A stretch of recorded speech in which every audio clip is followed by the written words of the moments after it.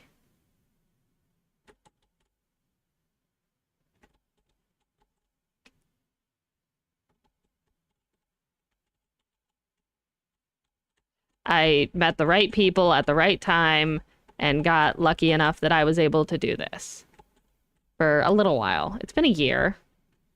It's not like it's been a bad year. I've had fun. But, like, I don't know. I guess I kind of wish I could get a real job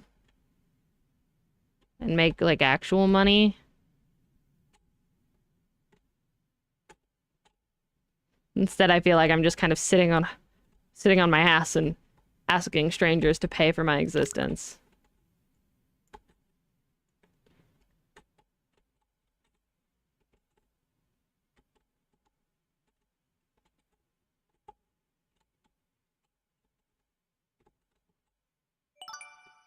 I guess that's part of it. I don't know. Forget about this. Ignore me.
Sorry, that got really depressing all of a sudden.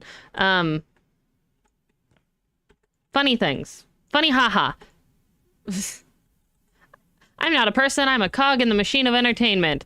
Blah, blah, blah. I don't know.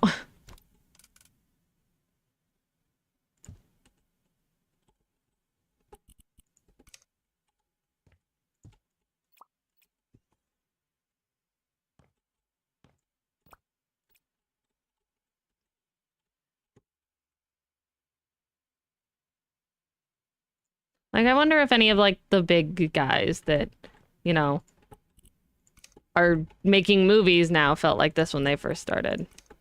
Wondering if it really mattered what they were doing or if they were likable. Like, I know Jack for a while thought about quitting simply because it was, I don't know, it was something. He was struggling with it, and, like, I get it. And I don't even have, like, a fancy editor or, like, a big fandom or anything like that. I just have you guys. And you guys are great, but I don't know. Funny, my little brother once cried because their older sister called him a dumbass, and yes, I'm pretty sure everyone goes through something like that. Yeah, I don't know.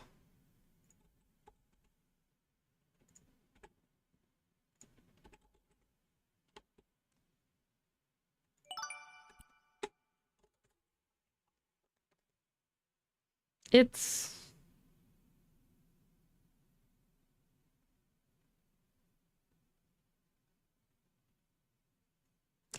I don't know.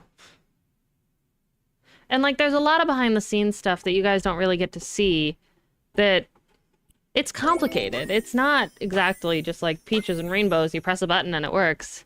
God, I wish that was how it was sometimes. Where I just press a button and I start talking into a microphone and I go, hey guys, what's up? It's me. I'm awesome. And then, you know, things go great and everything. But I don't know, as of late, with the way that the economy is and the way everyone's struggling, like, nobody has the money to support a small streamer like this. So, like, I get it. Times are hard for everyone. So why should I be sitting here asking other people to give me their hard-earned money?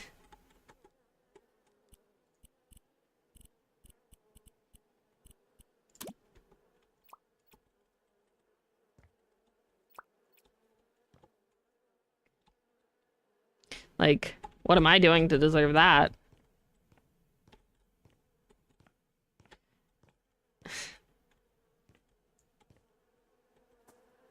Like, I mean, up there, I'm basically asking you guys to pay for, like, half my wedding. That feels so obnoxious sometimes.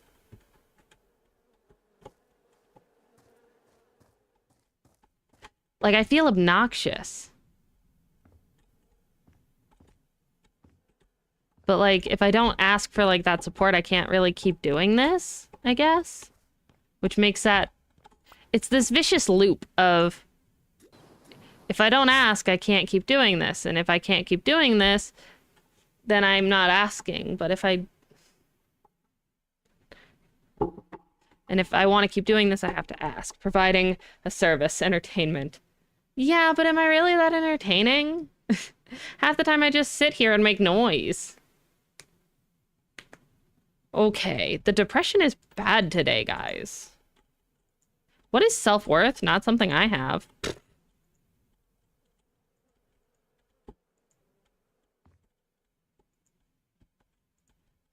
It's not like I'm charging people a monthly subscription to this. It's voluntary. I know, but like... I mean, sitting and making noise is much more entertaining than sitting and not making noise. I mean, yes. God, I'm asking for comfort from strangers. What is wrong with me? Jacksepticeye got famous because he makes noise. Yeah. But also, Jack got famous back when, you know... I don't know, life was simpler.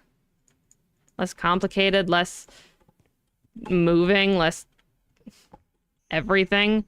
Because good gods, the amount of everything. Just ask any kid who giggles after they fart. They 100% had more fun than if they'd had just sat there. I guess that makes sense. That part I can get, but also, I don't know. I just kind of wonder if I should have even started. If I should have ever pressed that first play button, I guess. And then I started making a project that I've sort of abandoned because I don't know what I'm doing and nobody seems interested in helping without being paid for it. Which I can understand. Nobody wants to invest their time and effort into a passion project that may or may not kick off.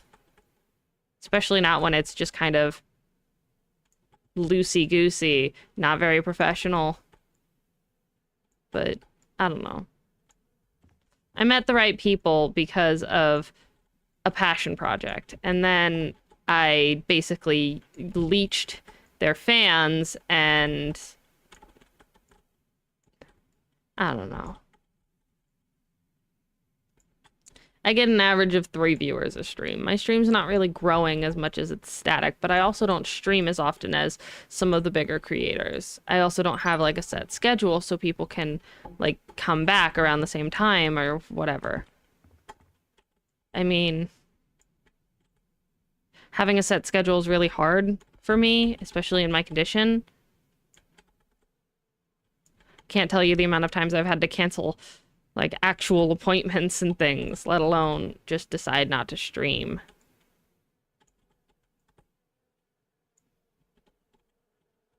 Rome wasn't built in a day, but 3 viewers a stream was built over a year. I don't know.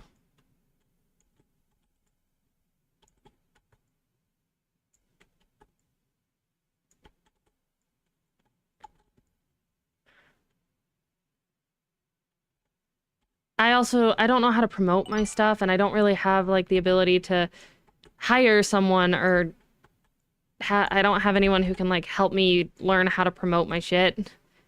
I just kind of hope and pray that someone's gonna find me and pick me up and call it a day. 'Cause I don't know what I'm doing.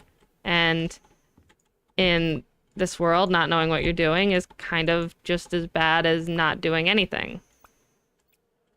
Because nobody wants someone who doesn't know what they're doing. You need experience to get a job, but you need a job to get experience. And jobs that say they're entry level and require no experience want you to have experience, despite the fact that you need a job to have experience, and they will pass over you for anyone who has even the slightest amount of experience above you.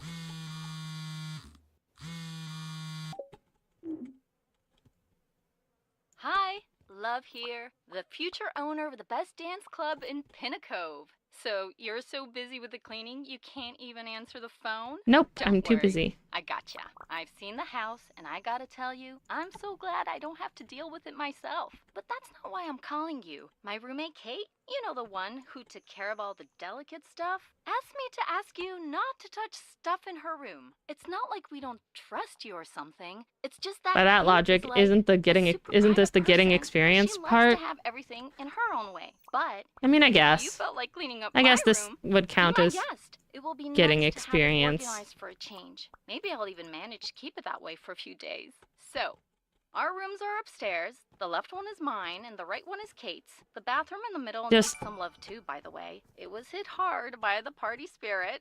I think that's all. I don't know. Have a wonderful day. Bye. Going through the getting experience part when you see other people who are doing it better or doing it right, who are just as small as you or were just as small as you not very long ago, makes you feel inadequate, like you're not doing it right. Like, but I don't know, maybe those people had the money to hire someone out the gate, and maybe I'm just trying to do it on my own, or who knows, maybe they bought their followers. Maybe I should buy followers, but if I buy followers, I run the risk of getting my account completely shut off. Because the algorithm promotes those who are already popular instead of promoting those who could use the viewers. I mean, maintaining viewers is fair. I feel like I should shut up about this. You would, Bear? I mean, you already offered to edit and everything, but like, I don't know. Editing is hard. I've tried, and I don't know how to hire an editor or find an editor. And I don't have the money to hire one to get more content, and I don't want to become a content farm either. And I also like I haven't even tried like recording things or anything like that. And then there's the pages that I find that are like a year old or only slightly older than my page, and I'm like, should I already be that good? Should I be that far ahead? Am I doing something wrong? I don't know. Maybe it's like when you first ride a bike, I guess. And when you're first riding a bike and you fall down and you're sick and tired of trying, so you don't want to. You want to just pretend like you can do it or just not learn at all. Because riding the bike is harder than learning to ride the bike is hard learning to ride the bike. Of course, and your worries are valid, and sometimes talking about them opens more doors than saying nothing at all. I mean, yeah, and I don't want to be one of those content creators who's just, you know, there to, you know, exist. I don't want my viewers to think that I'm not a person. 'Cause I am a person, and I want that to be known. I am a person, and I struggle, and it's hard, and it's not easy.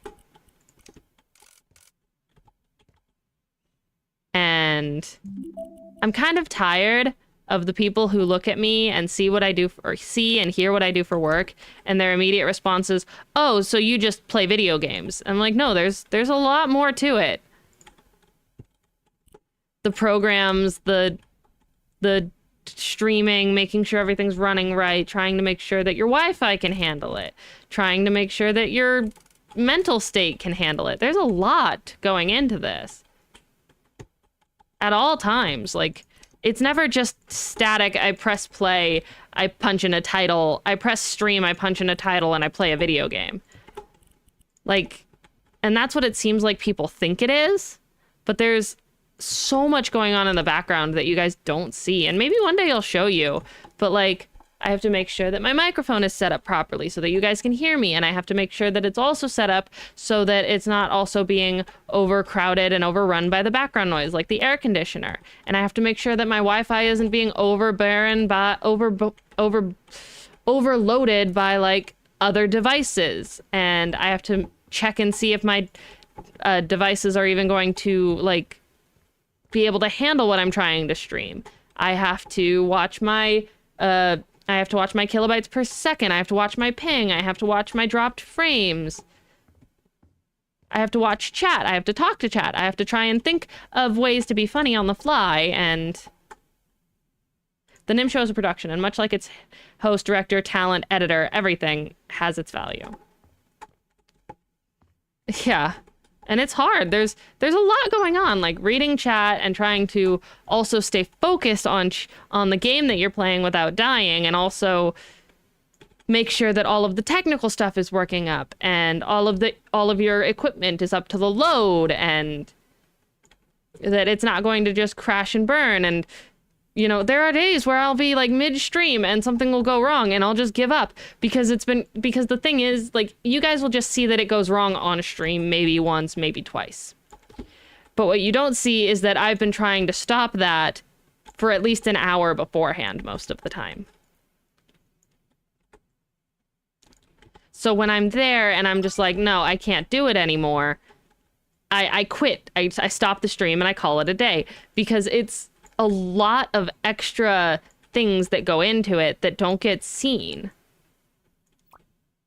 that don't get noticed, and that a lot of the people who aren't streaming think is the easy part, I guess. You hit play, the internet does all the work. No, I have to program it. I have to make my scenes. I have to make my layout. I have to double check that everything is going to be running properly.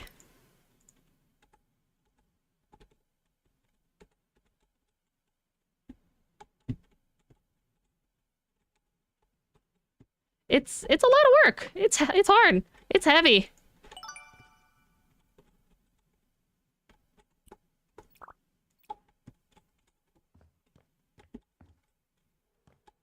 The NIM show, the real edition. We're getting real today, chat.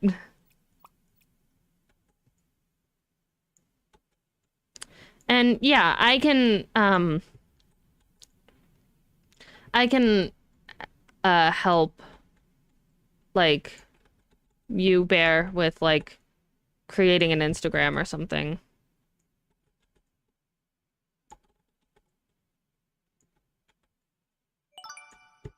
God, I feel like I should stop rambling and just get on with the game or something.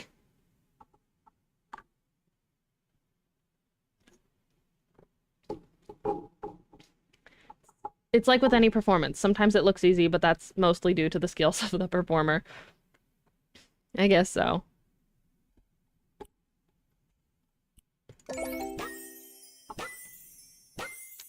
And, like, I'm not even gonna pretend like I'm, like, the best gamer out there. I'm not. I don't play shooters because I hate them, because I suck at them. Like, if I were to play a shooter, it'd probably be funny because I'm bad at it. I'm really bad at it.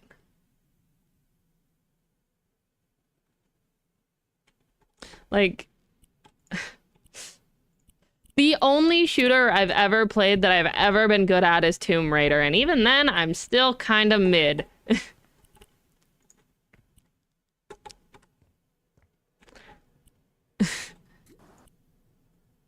New walls, new me. Yes, please.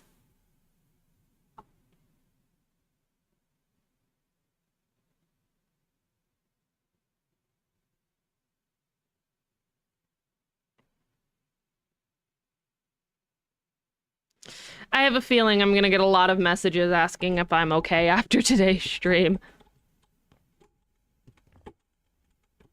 Or maybe during, I don't know. I have a feeling I'm gonna get a lot of messages asking if I'm okay. I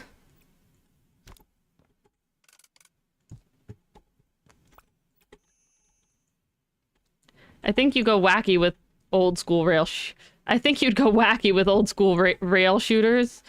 I mean, in real life, here's the thing. When it comes to shooting in real life, I'm really good at it. I'm really good at shooters in the real world. But I am not good at shooter games.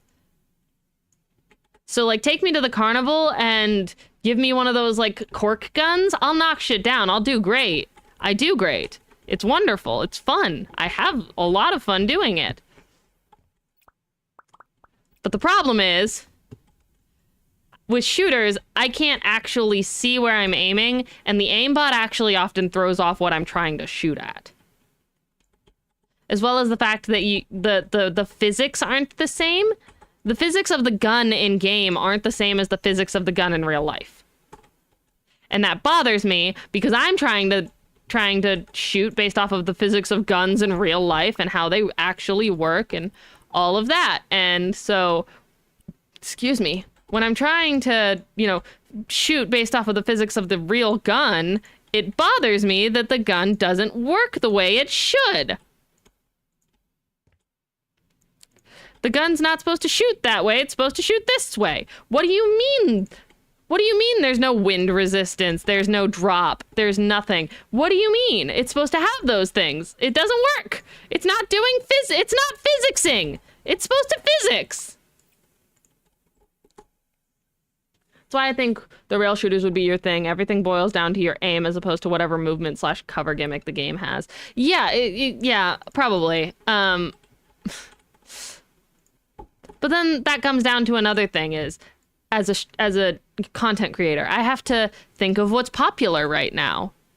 And a lot of the things that are popular are way too expensive, or I don't have a way of acquiring them. So, like, I tried to play a popular game and I kind of hated it. I tried to play a game that was gaining popularity, and it was that game cleaning game, Cozy Game Restoration. I tried to play that, and I didn't really get much better views or anything like that. I didn't really get anybody new. It was just kind of there, and I kind of hated the game, so why would I keep playing it if I kind of hated the game? When I can play something I actually enjoy and just hope that people will, watch it. So, like, games that are, like, popular right now, if I, like, scroll through, like, my Twitch and my YouTube, the things that are popular are, like, brain rot. Or, like, random simulator games that don't make any sense. Or, like, sandboxes and people who are putting way too much work into, like, one very specific thing that doesn't need as much work as they're trying to put into it.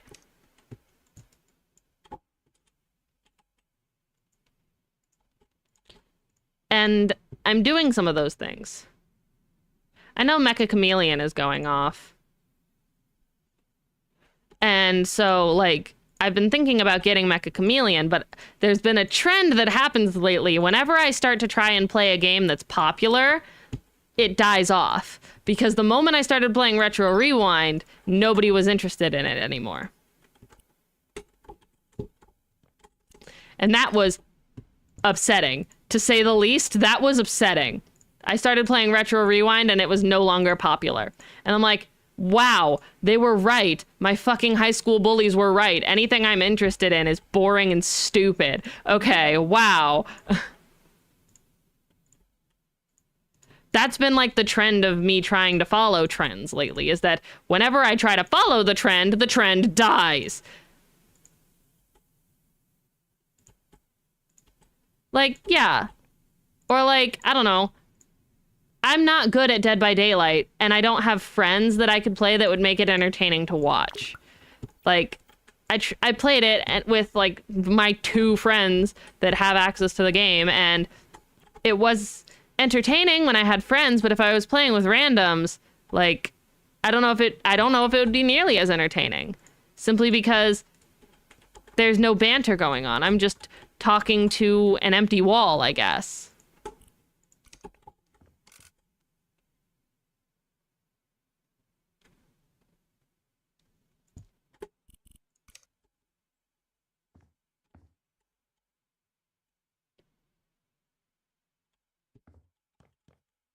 And then there's the problem of discovering that people you create content with are toxic people, and then you stopped making content with them. And then you have to try and explain to your fans that they're toxic without it seeming like you're just trying to, like, content bait or something. Or you just have to shut your mouth and just stop talking to them at all, and then people ask questions like, oh, why doesn't so-and-so show up in your streams anymore? And you're just like, because they're an asshole.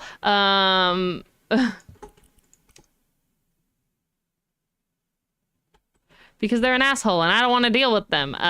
But that's neither here nor there.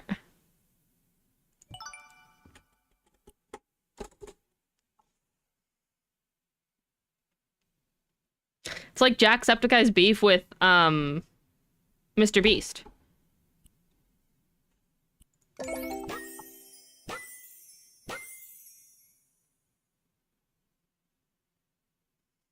You could try Final Fantasy 14.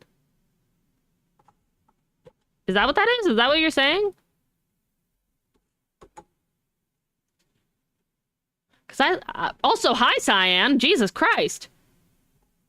I haven't played a Final Fantasy game since I was 12. I think the last Final Fantasy game I played was Final Fantasy X. Also, hi, Cyan. Hi. Jesus, you scared me. I saw a pink out of nowhere and I went, what the fuck? Hi?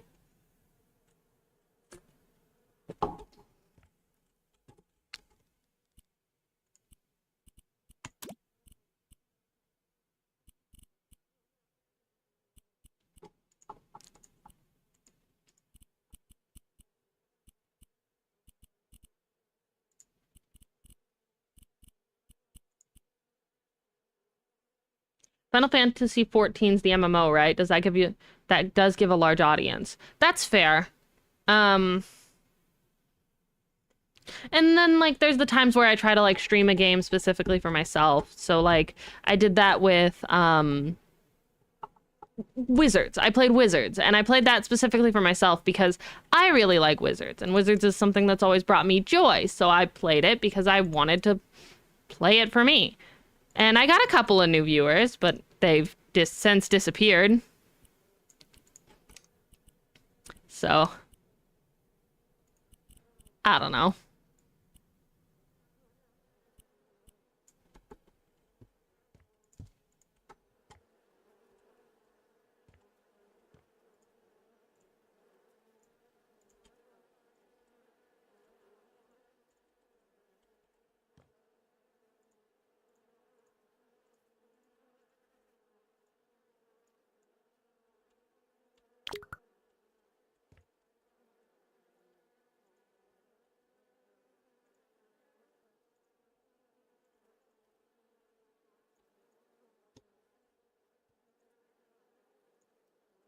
But yeah, I can try Final Fantasy 14 at some point, especially if it's free. Because that's the other thing is, a lot of the games that like go really big on trending are things that I'm not interested in. I don't want to play Marvel Rivals. I don't like the company that makes Marvel Rivals. Yeah, it is, but it's super baby easy and free. You just have to be okay with sitting through a lot of cutscenes. Final Fantasy 14 fans flock to new streamers all the time, though I guess it's not really a guarantee. Yeah, I mean, I got some new viewers when I played Wizards, which was nice, but the thing is, playing a specific game and getting viewers of that specific game isn't really growing your audience as much as, you know, them being interested is,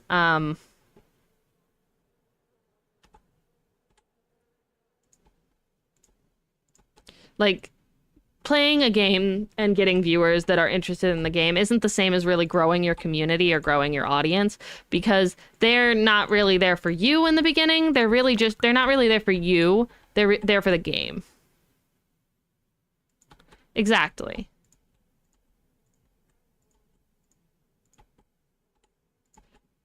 Which is why, like, I haven't seen any of the viewers that were there for my Wizards 101 stream.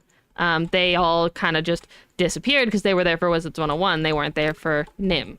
They weren't there for the Nymph. They were there for the Wizards.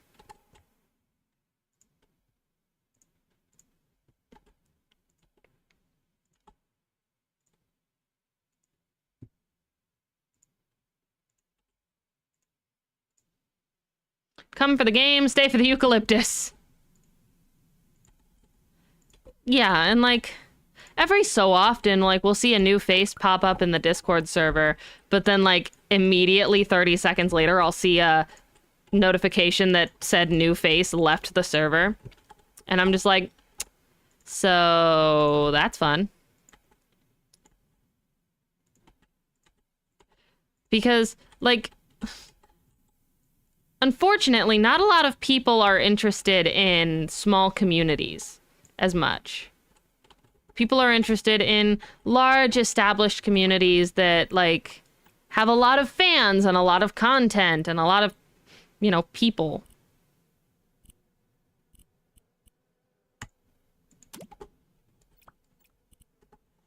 I think the hope there is if you get them to come for the game long enough, they'd be willing to stick around when you branch out. I think so, but I don't know.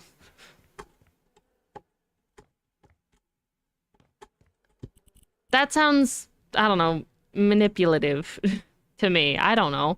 Maybe I'm weird and I want to, you know.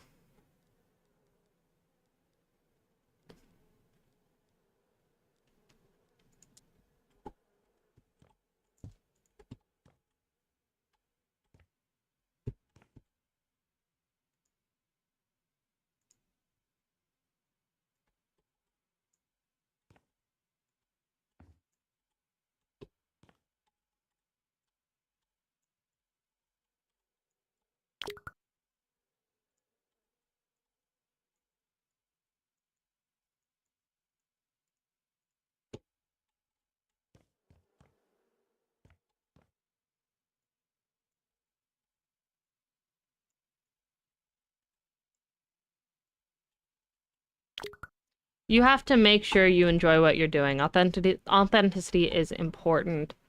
People catch on if you're just doing a thing because it's popular. Exactly. Like,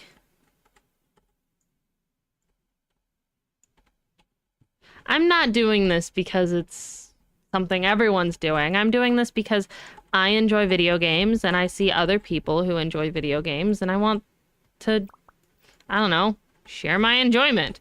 I enjoy this game a lot, so we're playing it. Think of it like trying a new menu item at a place you normally just order your favorite at. You know you like the number 3 combo, but eventually you're like, I've seen what they can do with the number 3. Let's try the number 6. No, I understand that. It's just that it doesn't feel genuine to me. Like, it feels disingenuine to...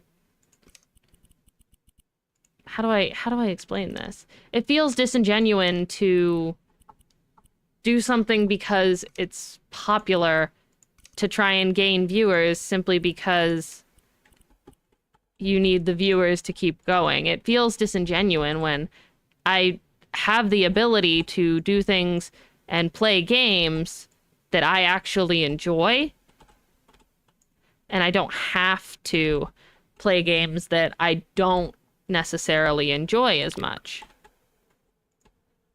I like being authentic. I like being myself. And so I guess, sorry, therapy time with Nim. We're all talking to Nim because Nim's sad. Depression's a bitch, guys.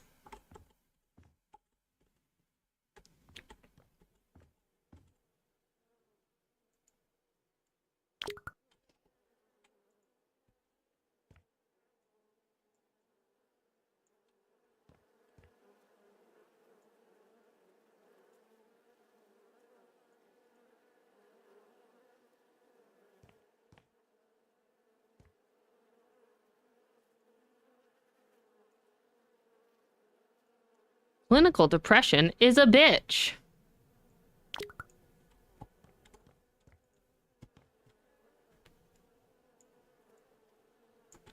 Like, Jesus.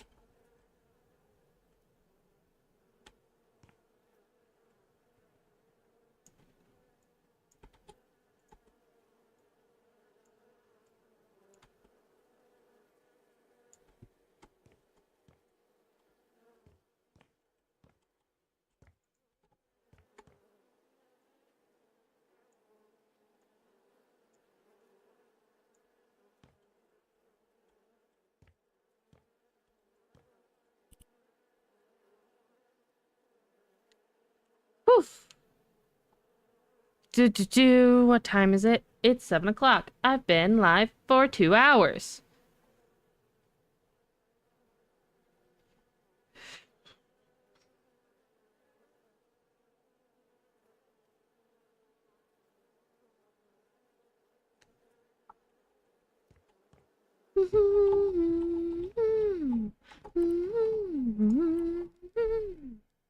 Just like fire burning out the way. If I could light the world up for just one day, keep this madness, I'll be flying free. No one can be just like me anyway.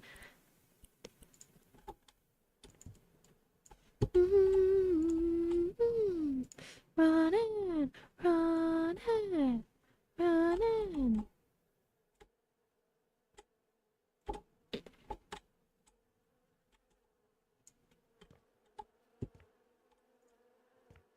Would you guys ever be interested in like a stream where I just like a stream that I would quite literally title Nim shows off their artwork?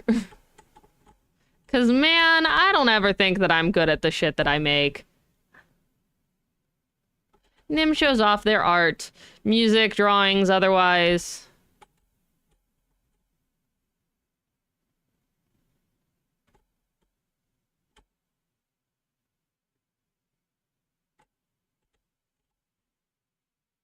And like, I don't know, maybe I'll do a stream one day where like I sit down and I work on what I like to call a revamp, where like I take an old drawing from like 2023 or something and I redo it in like my current style with more of my current detail levels and everything.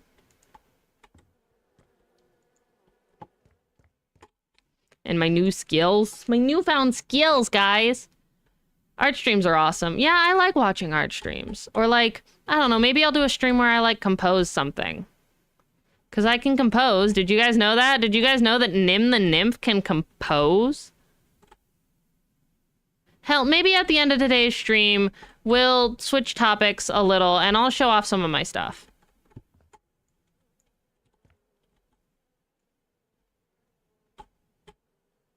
Maybe after I finish painting this wall. We'll switch gears and we'll show off some art.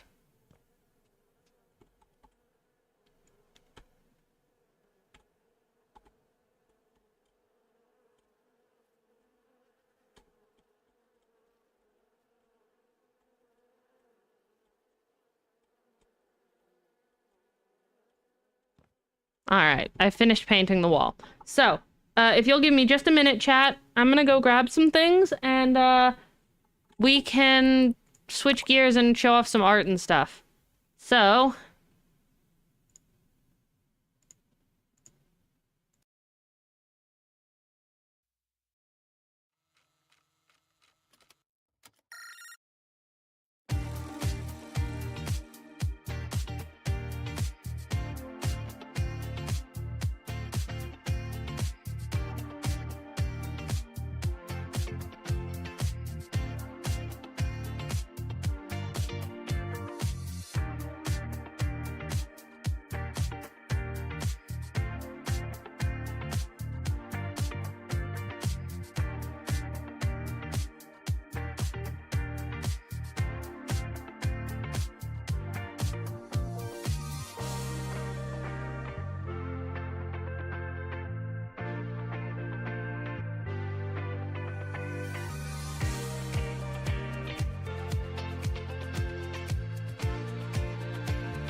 Huh. That shouldn't be happening. It should not be doing that.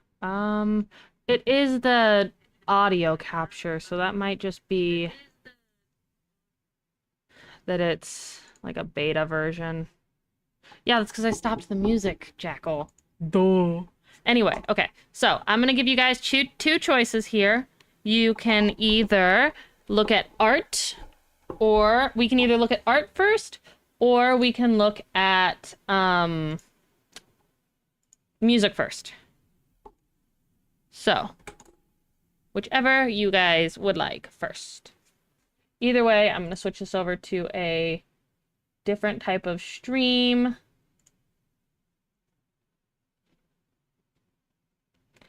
Because, yeah.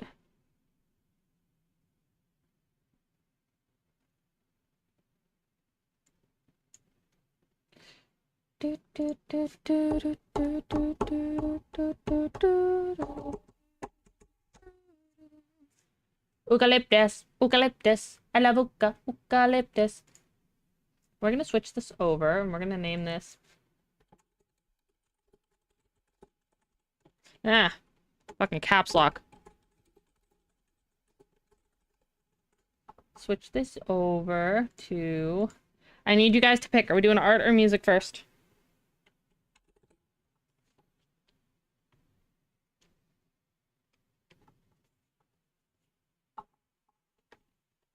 You vote art.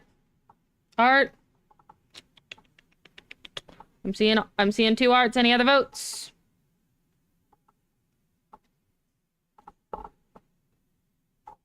All right, I guess we're doing art. Now hang on, let me go over to the tube of you so that I can adjust that stream as well.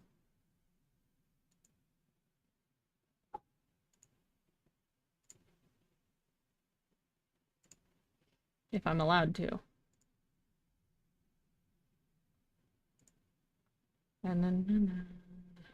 Holy shit, we have 5 subs on YouTube. Didn't know that. Damn.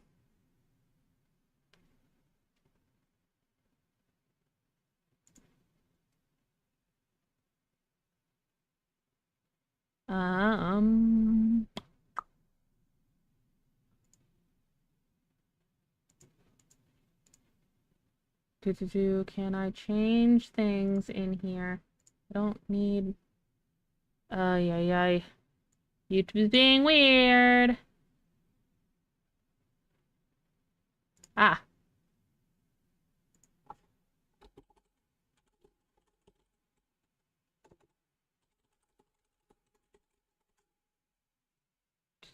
Do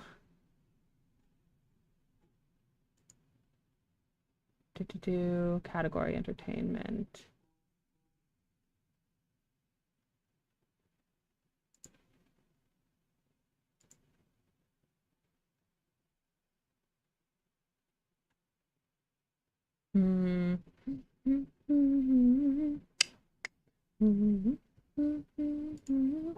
Wonderful, beautiful, beautiful, beautiful. Anyway, so lower that down, clip that open, close that. All right, we are looking at art first. So going here, and this should...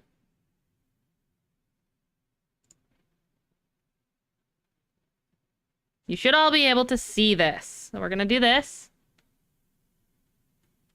And we're gonna do it this way. Okay, so art. This is my most recent piece. This is a character named Malia and her boyfriend Cabal.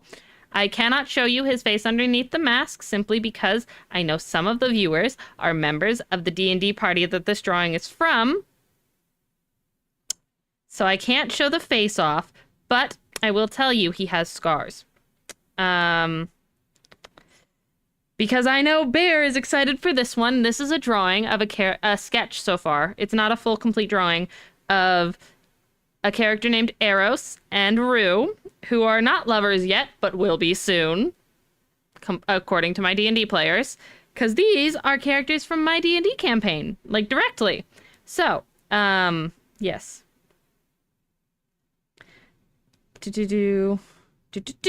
If procreate would do procreate things, this would be a lot easier. Damn it, procreate. Stop doing procreate things.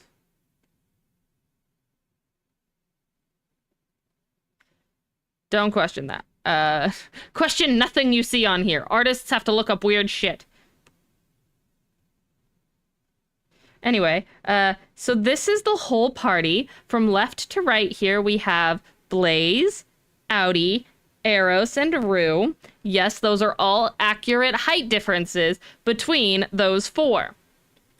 Blaze is 9 feet tall, Audi is 5'10", Eros is 7'8", and Rue is 5'2".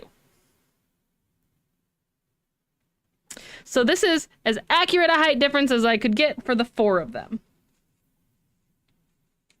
But yes, a turtle. I have a toidle. There is a toidle in my D&D party who has claustrophobia and will not be happy with the next session. This is Blaze on his own. He is a dragon who has 4 arms and 4 wings. Eros, my beautiful boy. No, first we're gonna look at Audi. Look at Audi. Look at his turtleness. I love his turtleness.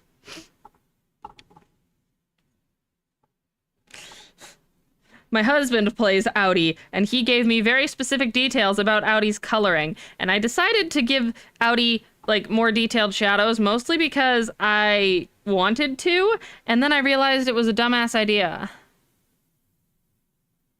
Ah, so the little one is gearing up to go rock climbing, a tale as old as time. I don't know what that means. I don't know what that means. So this is Audi. This is Eros. Oh, I forgot his background. Right, because I was using him as reference. I need to put his background back. So this is Eros. Why am I doing this? Why am I doing it this way instead of just... If procreate would procreate, I would be able to... Thank you. Yeah, because then I can zoom in and show you guys details. So, yes, his face, his scars, his rune, all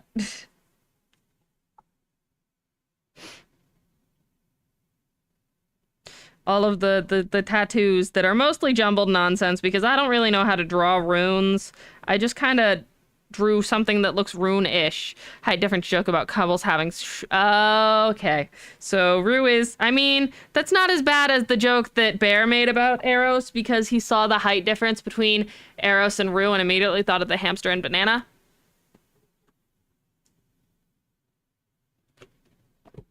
Anyway, but yes, there's also this little detail that you have to, like, really zoom in to see, but I put in there anyway because I wanted to. His guitar, axe.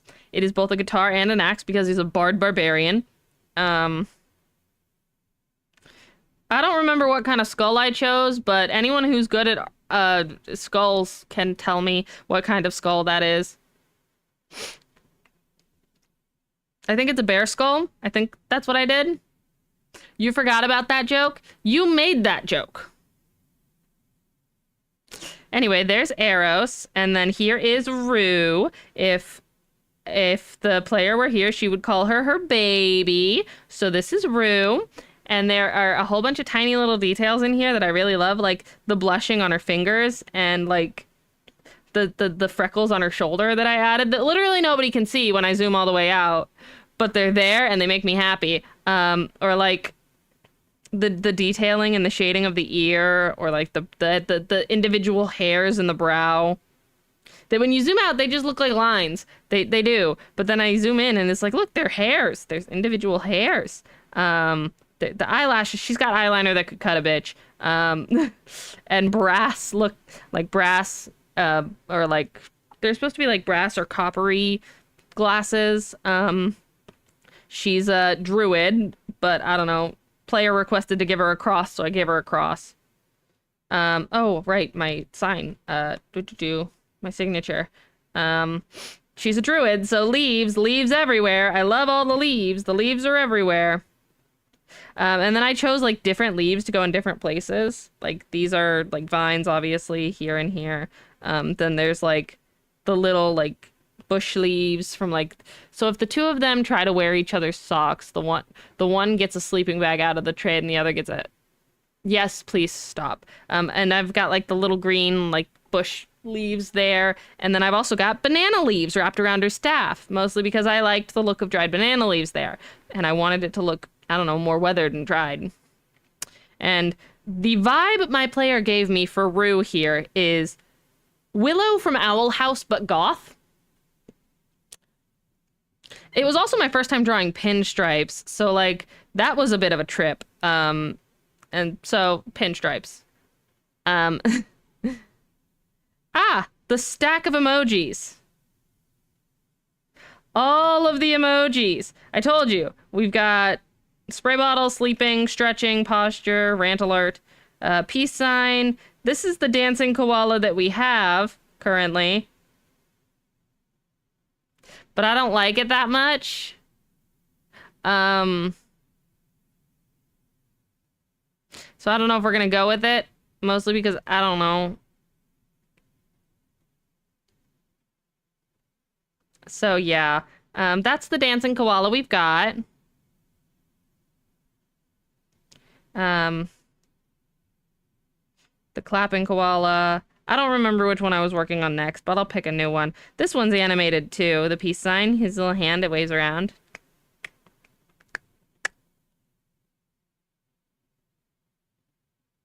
Add impact marks around the feet so it looks like it's kung fu kicking away the crowd. They would barely show up on the emoji though. Because like, I don't know, they barely show up on the emoji. Like there's also this one which is just splish splash, I was taking a bath, bum bum bum bum. Like I only have so many animated emojis, but like this one's animated and I love it. Just frog blink. It's a blink blink. Can mix them with the Bap koala for our mosh pits. No! No more mosh pits!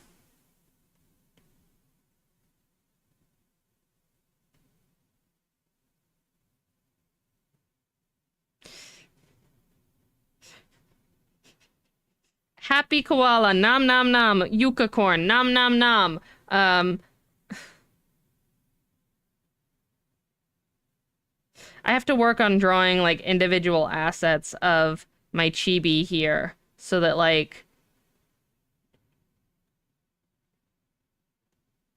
Dakota, who is working on one of the programs, the VOD like base program, can like program things so that like the wave actually moves rather than just, you know, existing with my hand up. Or like, I don't know, I can make a tear trickle down my cheek for this one or something. Or like actually mwah, blow a kiss. So yeah, I made a lot of these. A lot, because there's so many. I think, where did the blood one go?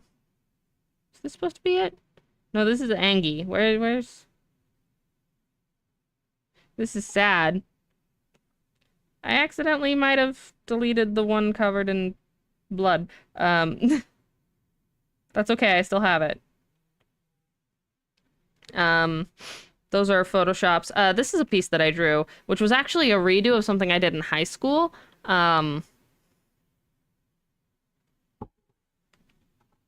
it's supposed to be like a metaphor for like the things that look pretty on the surface can burn you on the inside. And I like hands. Call me weird, not a lot of artists like it, but I like drawing hands sometimes. So I draw hands sometimes. This was a drawing of me and Dakota. And my cat, but I just like used a basic cat as reference because my specific cat is annoying, so I just used her coloring on a basic ass cat outline. Ooh, drawings of pretty people. This is a character. Her name is Jessica. She looks like a sweet Southern belle. She's actually a suburban, like, popular mean girl. She's obnoxious. This is Bethany. She looks like a hard ass, and well, she is. She's a hard ass. This is Cal. He's a sporty man. He likes sports like surfing and basketball, and he's just kind of a dude. This is my gay transgender twink. His name is Jackie. He is definitely a gay twink. This is actually a fan art drawing of Aphmau, mostly because I really liked it, and I wanted to take like aspects from all of her different character designs over the years and just kind of mesh them together. So that's Aphmau. Thank you.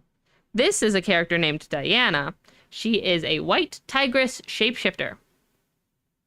And she is very pretty. Look at those eyes. Look at those lips. And she has vitiligo, actually. Despite being white, she has vitiligo. And if you look closely, you can see those details. The, like, paling in certain spots. And I like that she has vitiligo. Fucking Procreate. Stop doing this to me.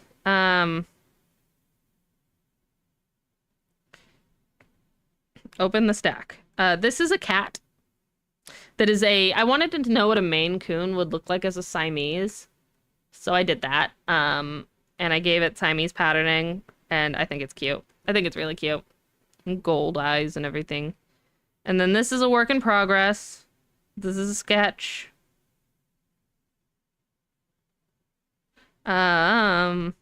This is a commission I got for a character named Sarath. Sarath? Something like that. It was spelled Sarath, so I don't know. They were very picky about how they wanted her to look, and I like that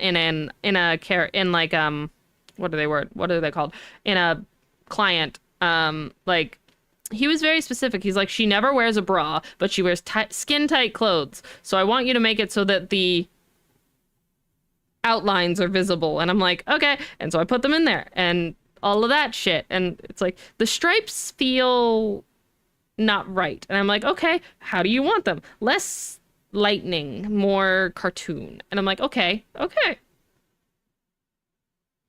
The lightning bolt on her head, I originally had made like natural lightning, and they're like, no, I mean like cartoon lightning bolt. And they're like, oh, okay. I'm like, oh, okay. But the stripes are still like pretty lightning-y or like tigery. And I'm like, yeah. She's a really thick tail. Was very specific about really thick tail, and the braids and how they laid and her hair and her horns and all of that. Very, very specific about that.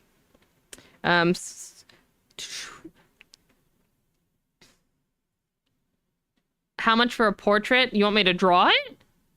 Like full body?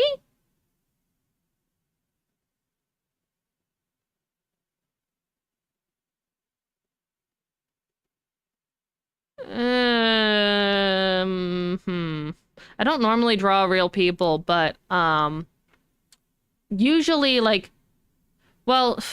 usually what I charge for something like this is about $75, depending on level of detail. Like, this one is really simple. There's not a whole lot of detail. There's not a whole lot of rendering and shading. So for something like this, I would charge like $75.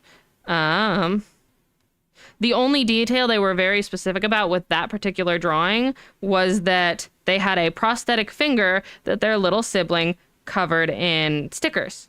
And they wanted that to be they were very specific about that in particular. And I was like, okay, I can do that.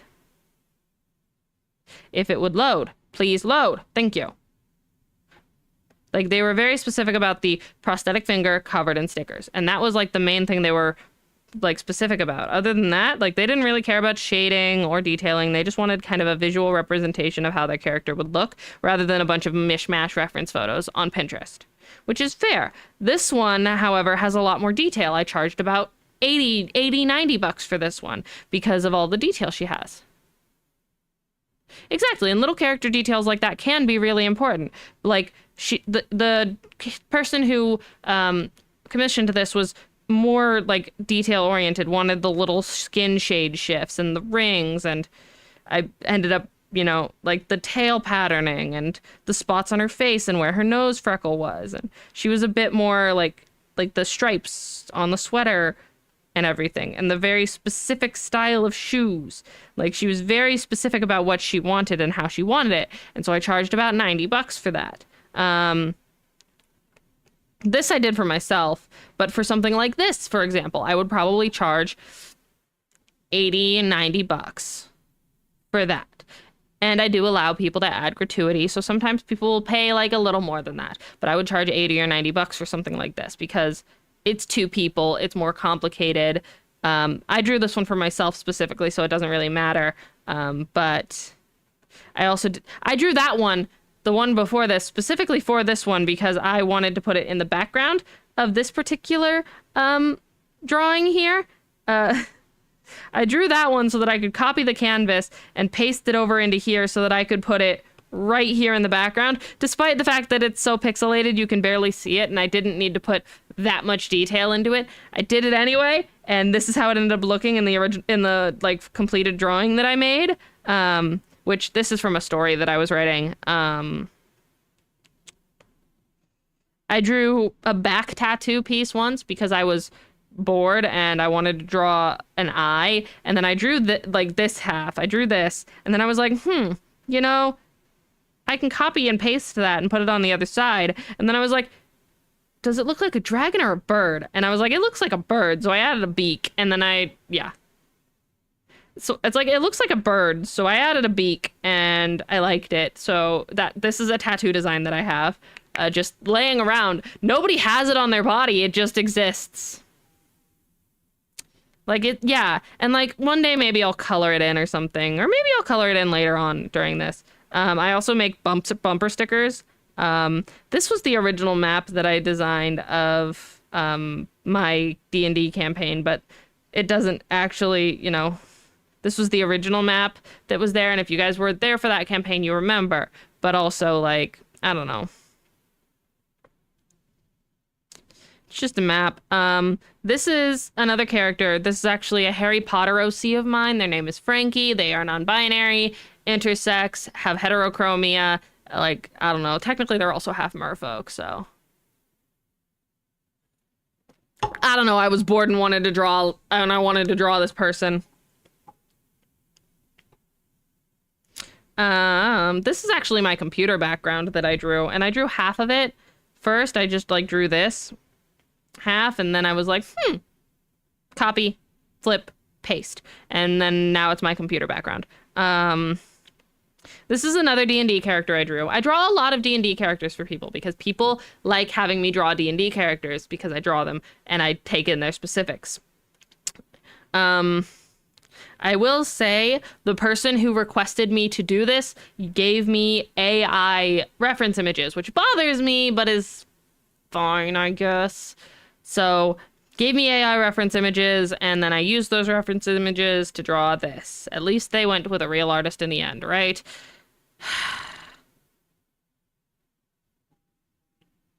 But they were very, like, non-committal in what they wanted about things. They wanted it rendered, so I rendered it, and that was about it. From that campaign, though, this is my character. I actually need to do this, because this is my character, and once I take off her mask, you guys will understand why I say what I say. She gives Russian vibes.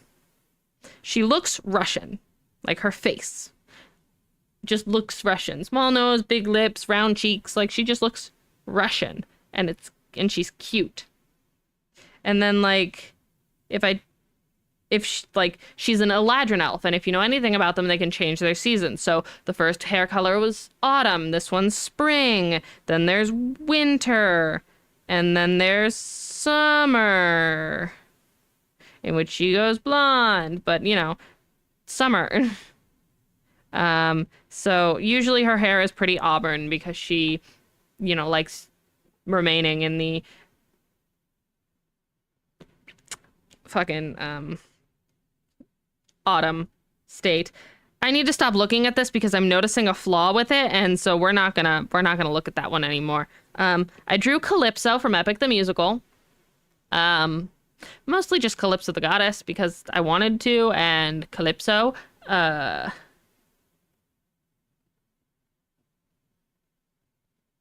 I don't know. I like her.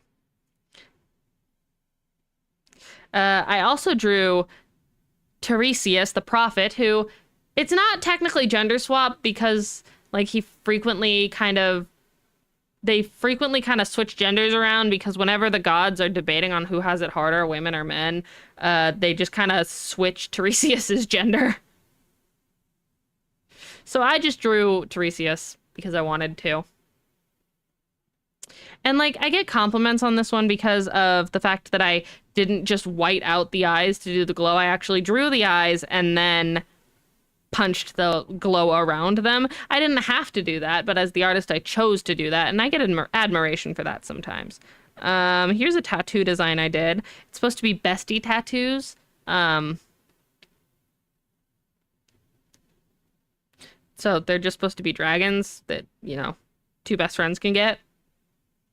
The one who's more electric and the one who's go with the flow kind. This is a drawing, an Epic the Musical drawing fan art of Odysseus, Penelope, and Athena.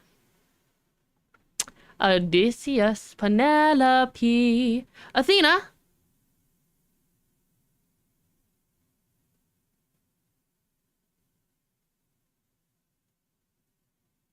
Athena. This is just a sketch. I never really finished this drawing. This one's pretty old. But yeah, I don't know. The angel of my eye, I guess, is kind of what I was thinking. This is a teddy bear.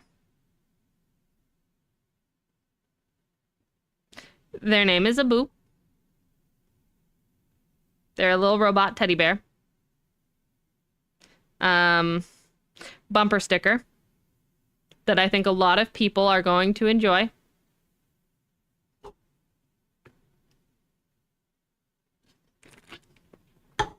Bumper sticker.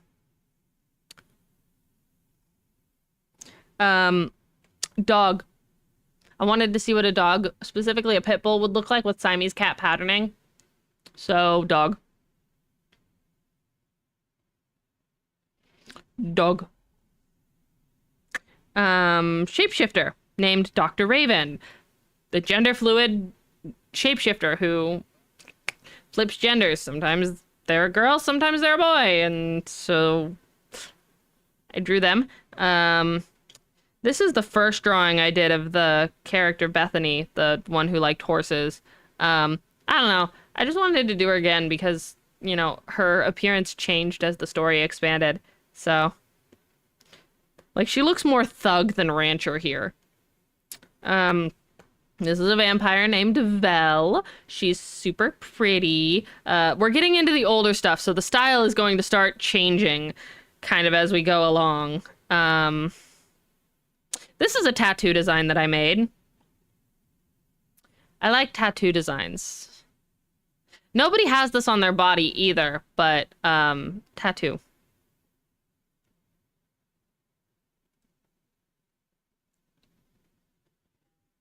Like, would you wear this as a tattoo, chat? Like, I don't know. I just thought it was fun.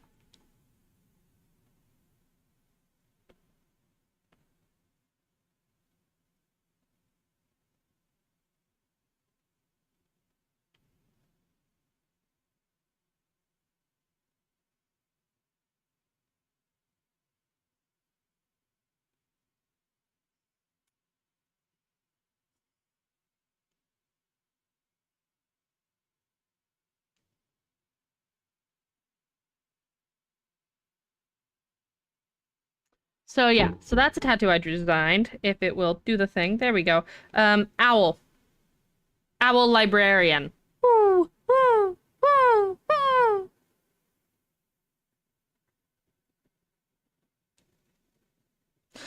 Holding an old parchment book. Woo, woo. Can't really get tattoos, but it does look good. I would, that's badass. Aw.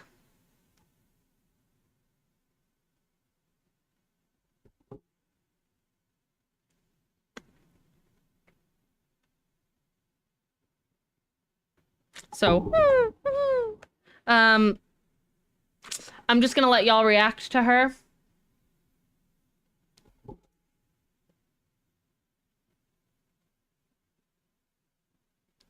Cause, I don't know, I'm just gonna let y'all react to her.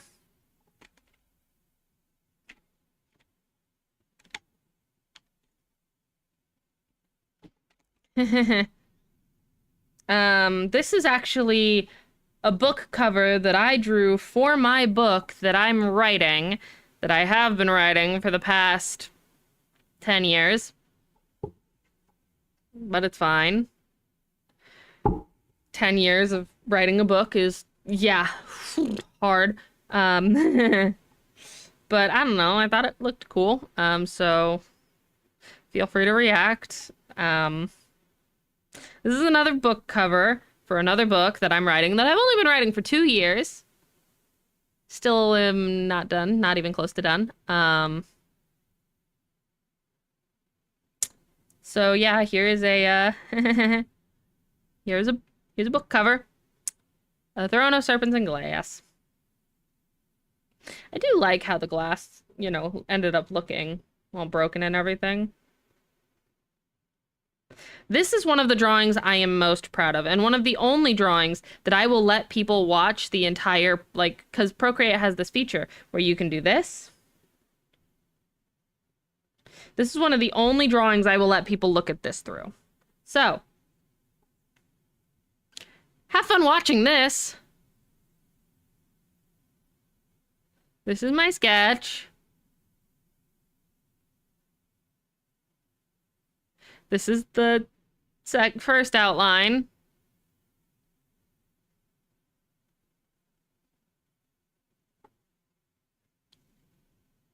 This is still my first outline.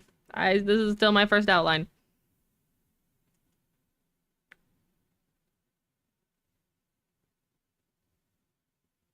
Yes, you get a time lapse because this is like the only piece of art that I will show people the time lapse of because it's an 8-minute time lapse, which means it took me over 8 hours to draw this. Like 8 cumulative hours.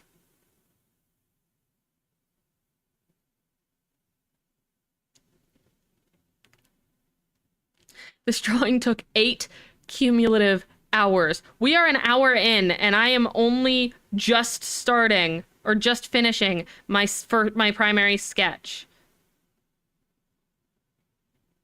Now I'm starting my secondary sketch. We are an hour in.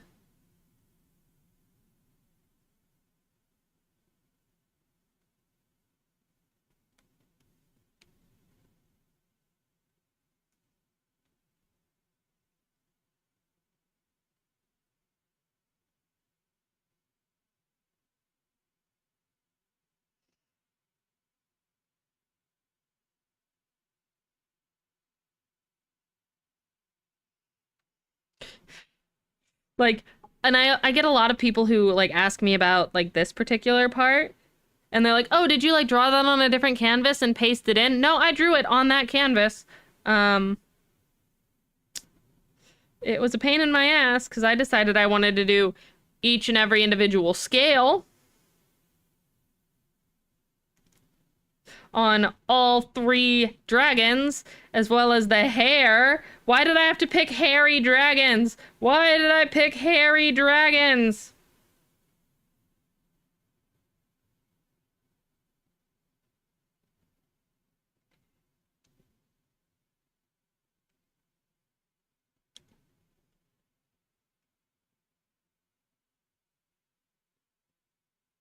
Scales! We are 2.5 hours in and I'm not even done with my secondary sketch. We are nearly 3 hours in. And I am not done with my secondary sketch. It took me an hour to sketch one of the dragons. What was I thinking? And then on top of this, I also had to ink it. So I had to go over all this again after sketching it out. What was I thinking?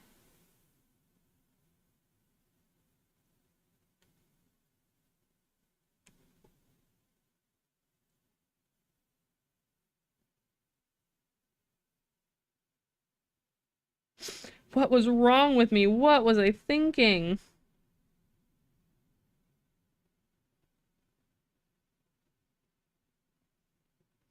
What was I thinking?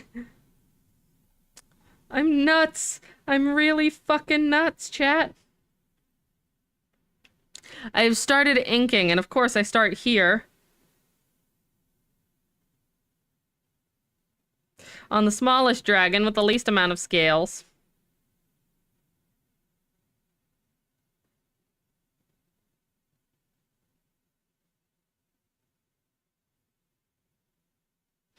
Then I start on the girl.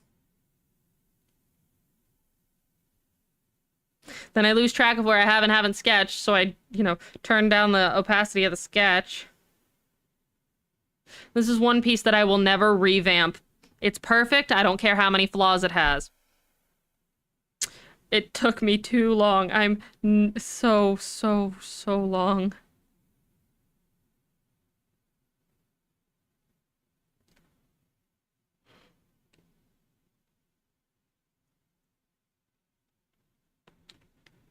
Symmetry tool.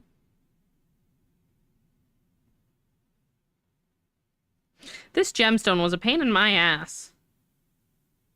Ah, yes. And then I decided I was gonna avoid the dragons for a bit and just work on coloring in this chick. Because I didn't want to deal with the dragons.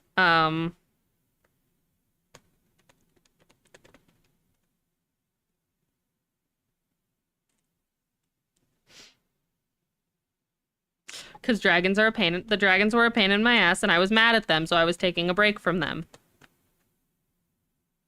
I was also, like, sitting there and going, I don't want to do it. I don't want to do it. I don't want to do it. I don't want to do it, Mom. I don't want to do it. Ah, yes. Flashing warning. Then I, turned that into, like, an indent engraving in the armor.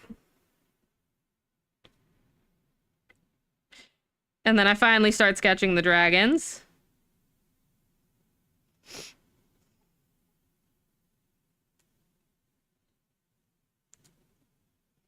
And I'm still avoiding the dragons as much as I can.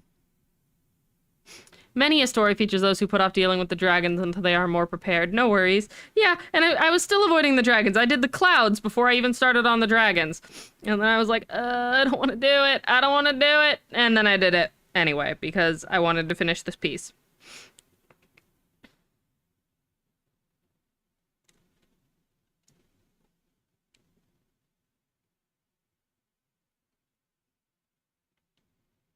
Ooh, ooh, ooh, ooh, ooh, ooh, ooh,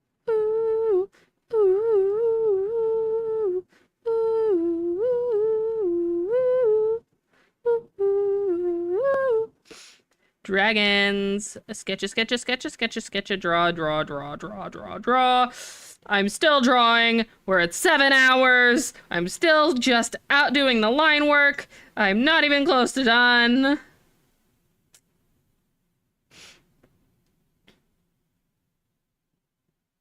There's so many lines. Why did I do this to myself? I'm rewatching it, and I'm exhausted just remembering how long it took me to do this. It was so obnoxious. Why did I do this? Many an artist asks themselves this question when they decide to do a project. Just, why did I do this? Why? And then you get to the it's ugly before it's pretty stage, and you're just like, oh, why am I doing this? And then I had to pick colors, and I decided on gold and silver, because I wanted them to be like spirit dragons that were like blessing the sword and everything, so...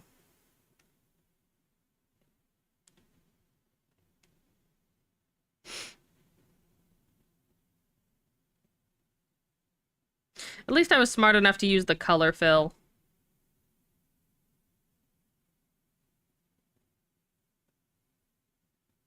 And then, color fill and take care of all of that nonsense. And then I threw in some clouds, and then I threw in my art signature and some more clouds, and some more clouds, and then some bright lights to look rainbowy. And then I thought about that, and then I didn't, and then I did that. That's the piece. That's the piece. I hate this. I hate how much work I put into this. This one's one I'm pretty proud of. Just fire elf woman looking at you. Just, I'd say it was worth it too, but also fuck me, I'm never doing that again. Says the person who took the time to draw 4 D&D characters for their campaign, even though nobody asked them to and nobody was paying them. Anyway, fire elf lady.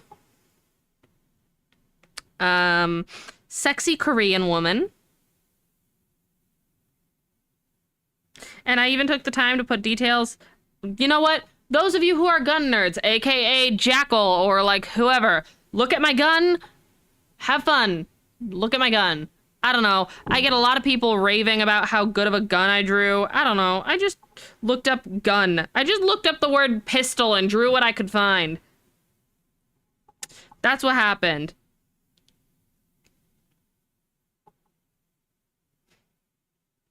But like, I don't know. I like her eyes. I like her face. Can we get a zoom in on the gun? It looks like a 1911 model. I don't know. I just drew a gun. I just looked up a gun. Here, I'll even turn it this way so you can see it better. I just looked up a gun. You know what? Yeah, actually, I can zoom in better on it this way. I just looked up a gun. And I said gun. I don't know, gun.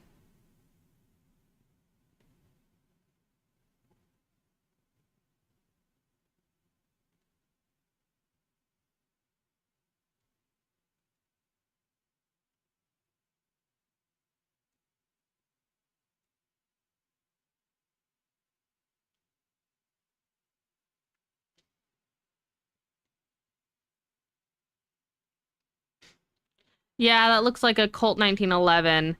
Even got the safety switch. Again, I just looked up gun. I looked up the word pistol, and I drew what I could come up with. And then I added, like, this little fancy little thing, because I liked it. But yeah, I don't know. People look at me and go, oh my god, you drew that gun so well. And I'm just like, I don't know, I just looked up a gun! I was more focused on her eyeballs, or her lips, or her earring. She's supposed to be one of those crazy yanderes who's like, you can't leave me, I'll kill you. This is Dakota's D&D character, named Kelly Blue Book. There's an inside joke. You found a reference and extrapolated it into the artwork? Like, gasp, deal with it, you did well. I don't know. Cool. Anyway, this is Dakota's character, Kelly Blue Book. Yes, there is an inside joke in the campaign that there was an inside joke in the campaign amongst the party that he could just look at a horse and tell you how much it was worth. I didn't mean for this to happen, but I was watching Doctor Strange when I was doing it, and he ended up looking like a dwarven cowboy version of Benedict Cumberbatch. I didn't mean for it to happen. He just ended up looking like a dwarven cowboy version of Benedict Cumberbatch.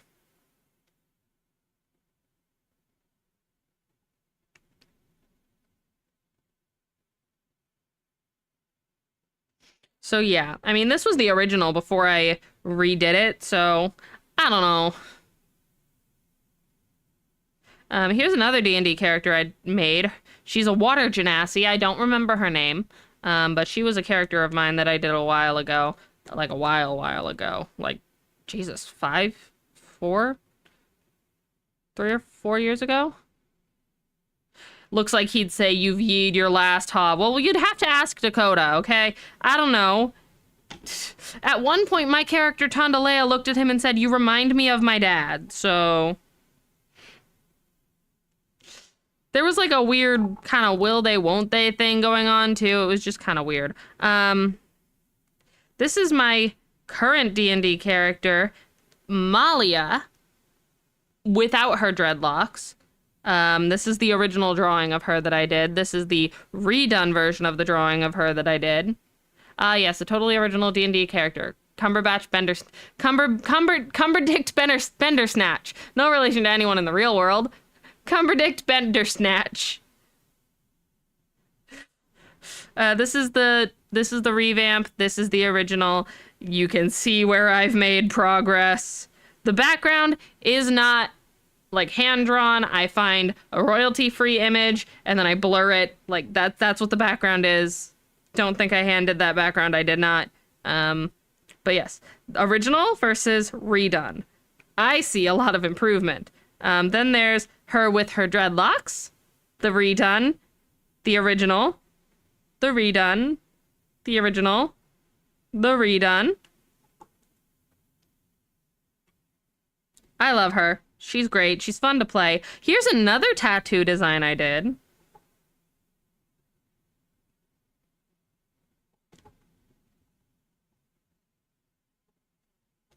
So here's another. Yes. And that is Elvish script from Lord of the Rings, and it reads Fallen, not broken. And yes, I did do this for commission. Someone paid me about $50 for it. The wings were a pain in my ass. Different commission someone paid me for. They also paid $50, despite the fact that I only asked for 20. And then later on, I decided I wanted to color it, so, you know. Another tattoo, like, commission that they paid $50 for. Again, I don't know why. I only asked for 20. It wasn't that hard. This one they paid $50 for, and I think 50 was all right, pretty fair. Like, they asked for a yin and yang of their favorite bird, of two different, like, variants of their favorite bird, which was a falcon. So I did a peregrine falcon and a, millennium falcon. They liked falcons, so I gave them a peregrine falcon and a millennium falcon. I think. Hang on. Yeah, it's called a Millennium Falcon.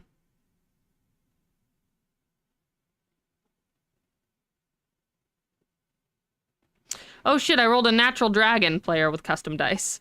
Right?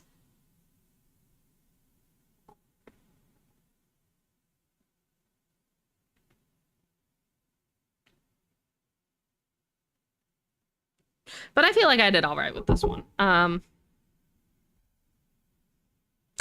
This was actually one of my first times playing with kind of something that's sort of similar to the way I do hair now. It's not great, but, you know, I was mostly focused on the hair, and even the hair isn't that great. This one I wanted to draw a sloth for a friend. This one I was playing around with lighting. And if you look closely, as you have to see it, you can see that the fire isn't just glowing around itself, it's also casting light onto her.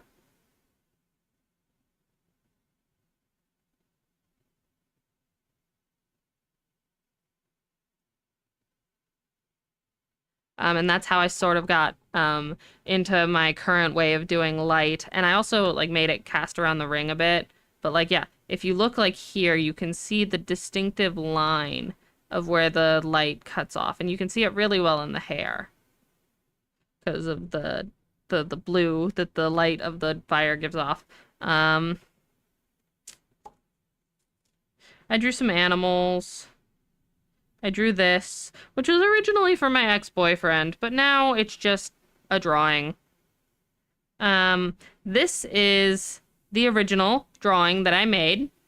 I prefer the way that the woman looks in this drawing, and I prefer the way that the spirit in the mirror looks in this drawing. If I would do this again, I would probably take the spirit this way and the lady this way, and, you know, maybe fix her hand. Because, well, I'd keep the fixed hand, because the fixed hand, like, I improved with my hands a lot looking at the hand, because this is the hand in the original, And this is the hand in the revamp. Much better in the revamp. Just saying. Much more real. Much less noodle. But if I were to redo it, I would definitely keep the spirit in the mirror this way and the lady looking more like this. Here's another D&D character. Yeah, the revamp is more realistic. I don't really like the way her, like, face and everything looks in the revamp. I don't know. She's supposed to look terrified. Honestly, I feel like she just looks bad. I like the way the spirit in the mirror looks, though. I love how they're, like, wide-eyed and, like, entranced and, like, trapped in that moment.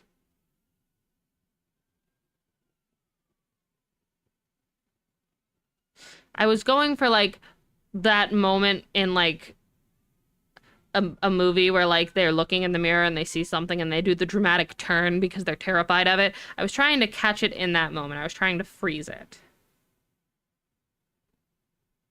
And, like, I just feel like I went too realistic in some ways and not realistic enough in others, and I don't know. I just prefer this version of her specifically, of the woman specifically. The spirit in this one looks all right. It's not terrible, but I don't particularly care for it. I like how I did it in this one. Anyway, back to this drawing. This is Maria. She's a ranger, obviously. I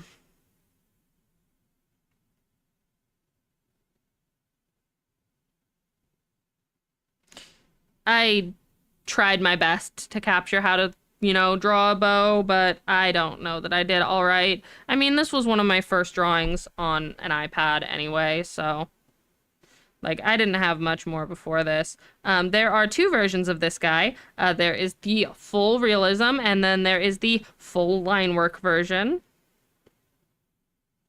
Both of which I made, like, right around the same time. But, hot. He's hot. I like him.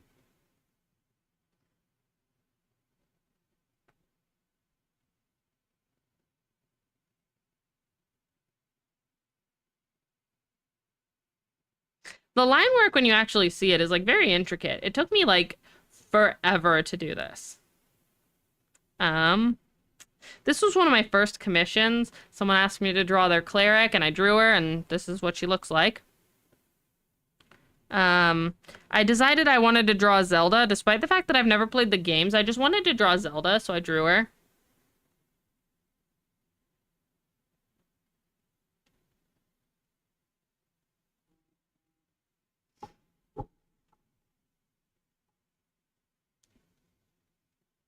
So, yeah.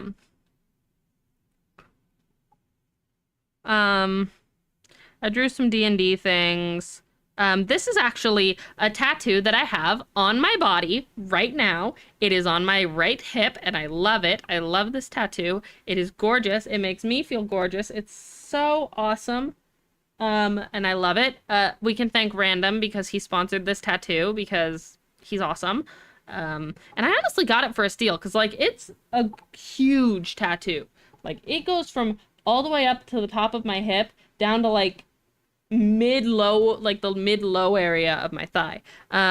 Just so you guys know what this is, because I hear that's cute, and I realize that some of you probably don't realize who this is, so I'll give you the full color version. So that maybe it'll click who this is. And this is perfect. I will never redo it. She's perfect. She's gorgeous. I love her.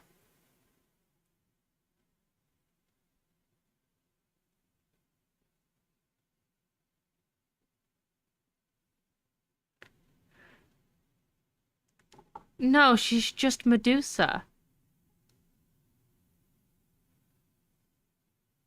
Did you not realize that these are snakes? Did you not realize that these are snakes? It's a Medusa. She's a Medusa. She's Medusa.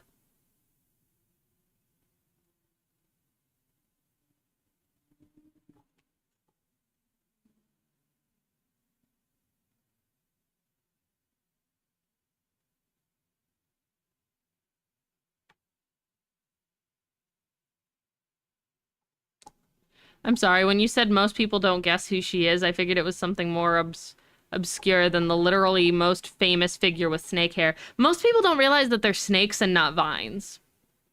Simply because of the way that I styled the snakes. Also, you'd be surprised by the amount of people who don't guess that she's Medusa. You would be surprised. I've had a lot of people look at my tattoo and be like, oh, that's a really cute elf. And I'm like, do you not realize that she has snakes for hair? Well, yeah, I saw the snakes. They're cute. Do you know who has snakes for hair? This one was just like a line art that I did because I was bored in class one day and I did it. This is the two twin girls that I did the cheap way out. I drew one and then copied and flipped it to the other side. Just two twin girls. And then I, you know, changed some things about them.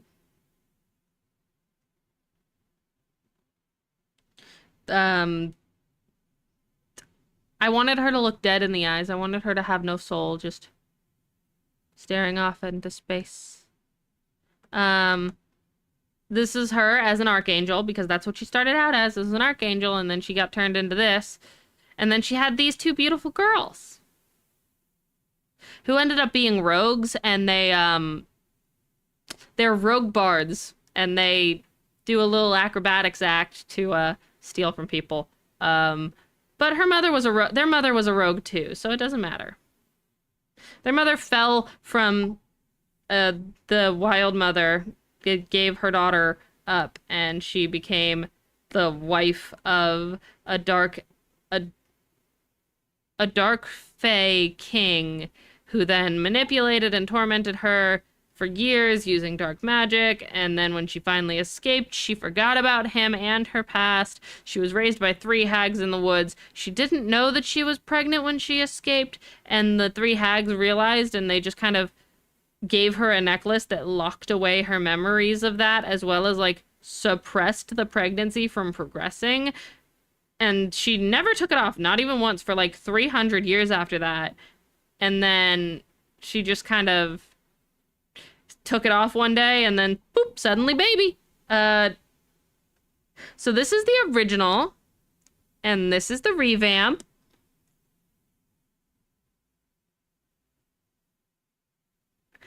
Original. Revamp. Original. Redo.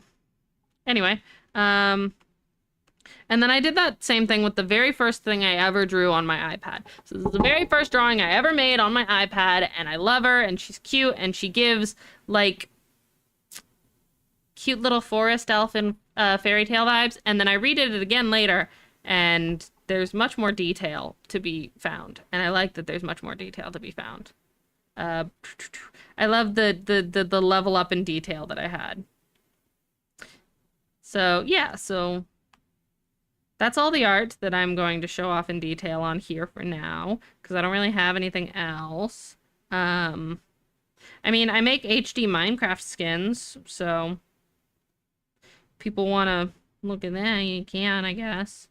This is sideways. You're not supposed to be that way. You're supposed to be that way. But, like, yeah, they've got, like, oh, hang on, what? There we go. A bunch of little details that are, like, small details that are in there. That are in, like, a lot of it. And, like, this one was a pain in the ass to get this scar to sit right. That was a pain in my ass.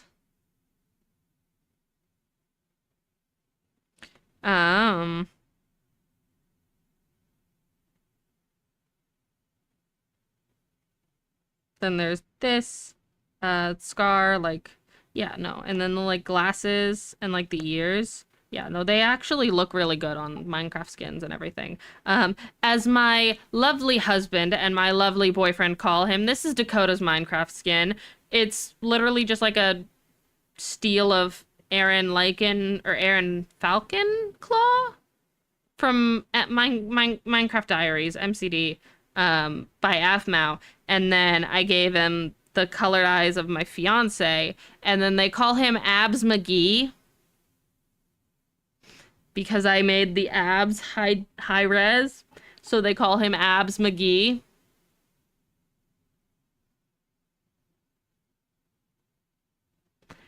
This is the current work of the high res, high def version of Bear's Minecraft skin. I don't fully know what I'm gonna do with some of this, but it's okay, I'll figure it out. This is my highest high def, high res, Minecraft skin. She's got cute little high res eyes and high res flowers. And then if you look at the actual, like, clothes, there's actual, like, textures, and there's different textures, too. They're not just like, oh, the same texture, copy and pasted. No, there's a different texture here from here.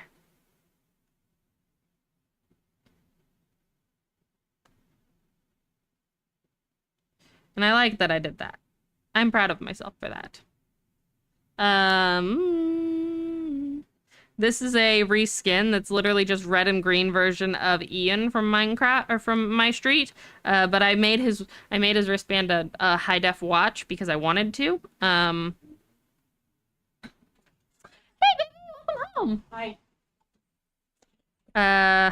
Yeah, so I make high res Minecraft skins sometimes because I get bored. I got a lot of work in progresses in here, so that's all I'm willing to show off of this art in particular.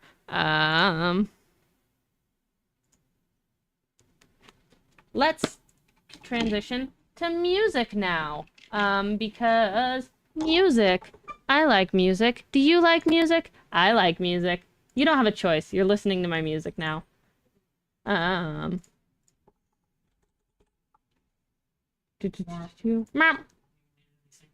Could you get me another breakfast, please? My shoes off? So, we're listening to my music now. The music I composed specifically, because we're listening to the music that I composed specifically.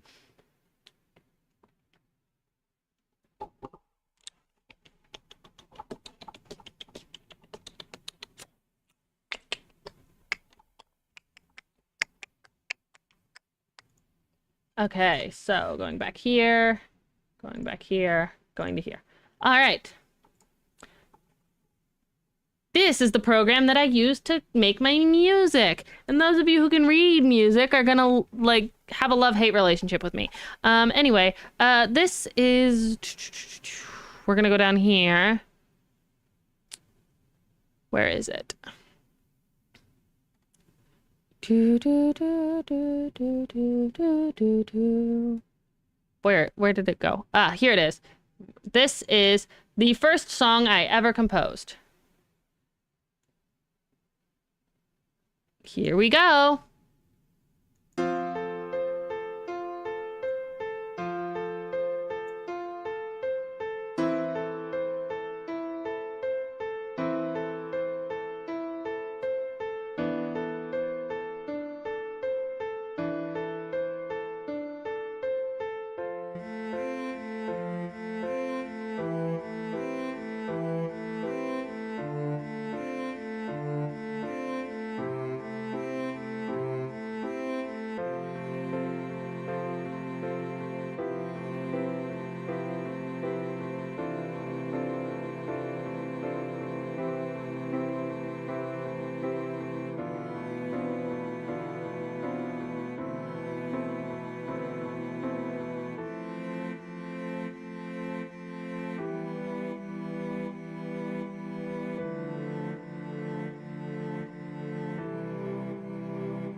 Now, my lovely koala cuties, I have a really dumb question for you.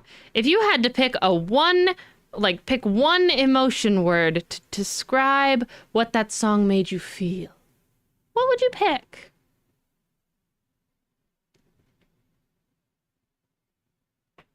Pick one little emotion word.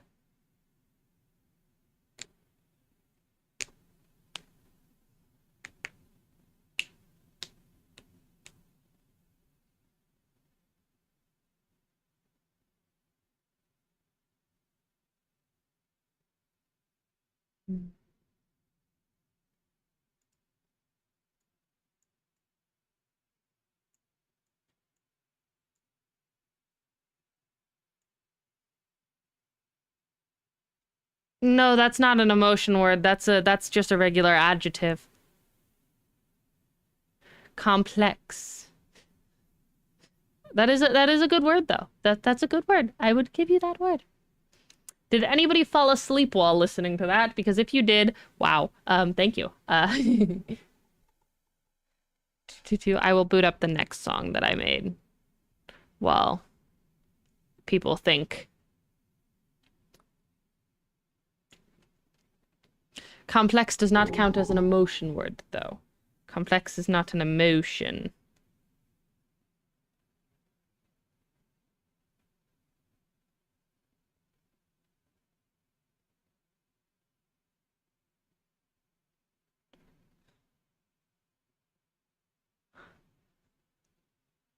The emotion that I was going for is grief.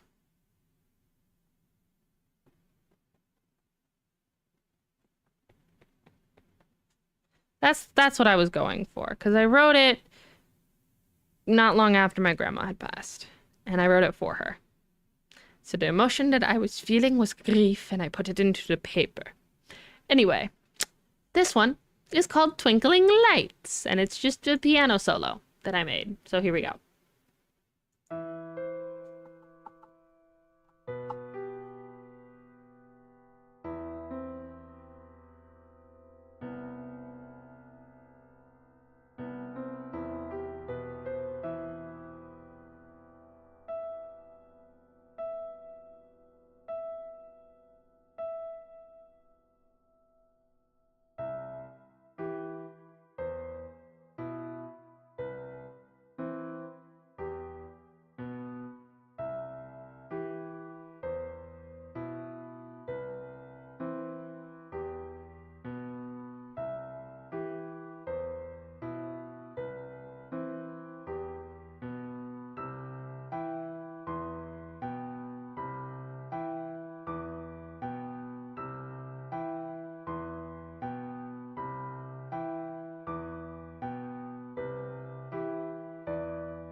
So that's Twinkling Lights. I don't know why I named it Twinkling Lights. It just made me think of the city at nighttime during the rain.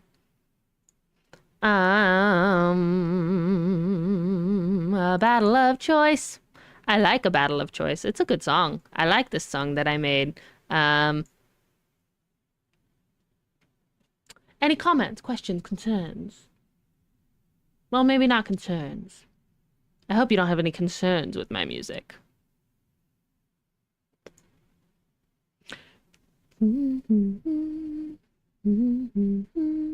Anyway, a battle of choice.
Did I have that crescendo up to a mezzo piano from a mezzo forte? What is wrong with me? That's supposed to be a day crescendo. What is wrong with me? Oh. This is supposed to be a day crescendo. Not a crescendo. What's wrong with me? Ah, shit. Why did I make it a crescendo? What the fuck?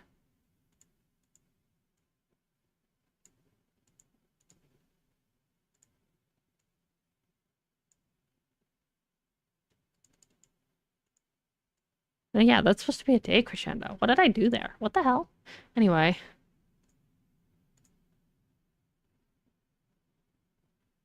So that's a battle of choice.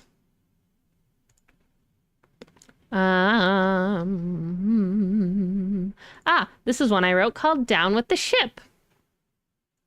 I call it an oceanic interpretation, but I don't know. Just, you'll see for yourself.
Jaunty? It's supposed to be a musical interpretation of a sinking ship, but I guess jaunty. That's what you want to call it.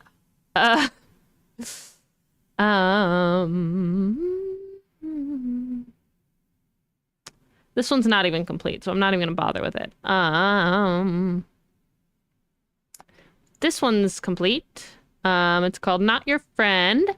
I also made this, obviously. I made them all. So here we go.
So that's not your friend.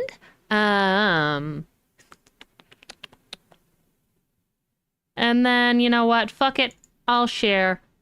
Because Dakota's already heard it. Because he's been a big help with composing it. I'll share the song that I plan to walk down the aisle to at my wedding.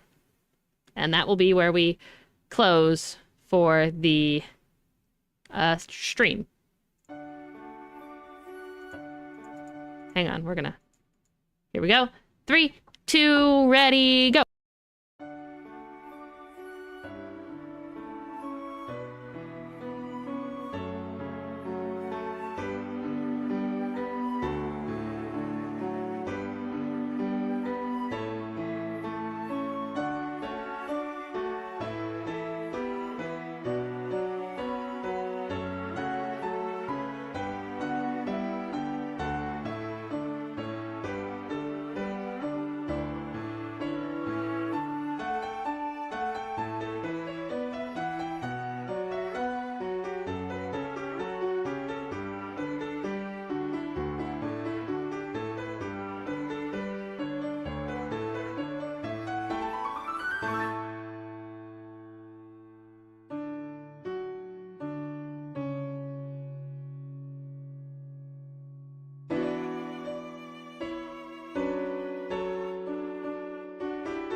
So that's what I'm going to walk down the aisle to at my wedding. Let me talk you through this here. So we start out with canon in D, you know, very basic, very wedding, blah, blah, blah. And then we right here in this spot.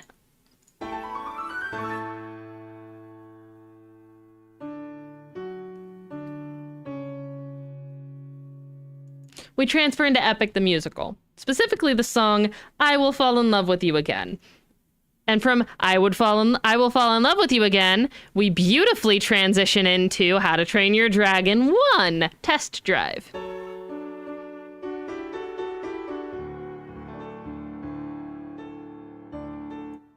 And then from How to Train Your Dragon 1 Test Drive, right around here, if you listen closely, you will hear Tangled, played by the flute underneath of it. And at last I see the light.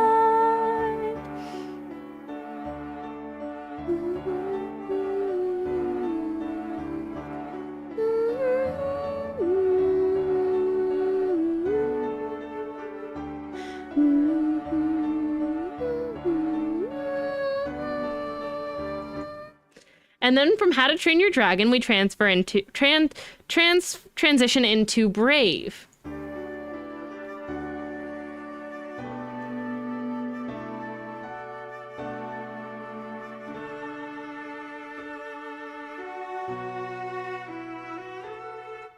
and the viola takes front over the piano and flute.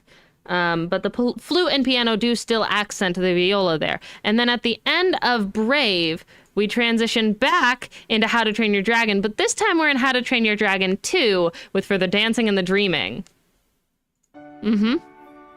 Yep, that's exactly what I did. We transfer back into How to Train Your Dragon 2 right here for the Dancing and the Dreaming.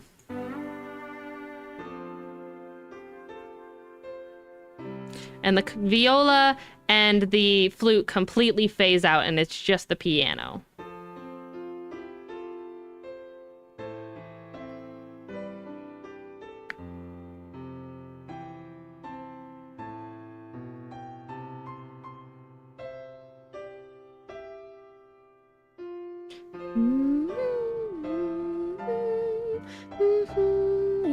Eternity. So that's what I'm walking down the aisle to at my wedding. So yeah, that's yes. And yes, I hand composed this note by note. I mean, obviously I had reference for what I was writing and everything. Like, Canon in D already exists, so does Epic the Musical, but Epic the Musical doesn't have sheet music that I could reference and transfer. And then I had How to Train Your Dragon. There's a million different versions of Test Drive. And then I forget the name of the song from Brave. I really hate that I forget the name of the song from Brave. But it's from Brave.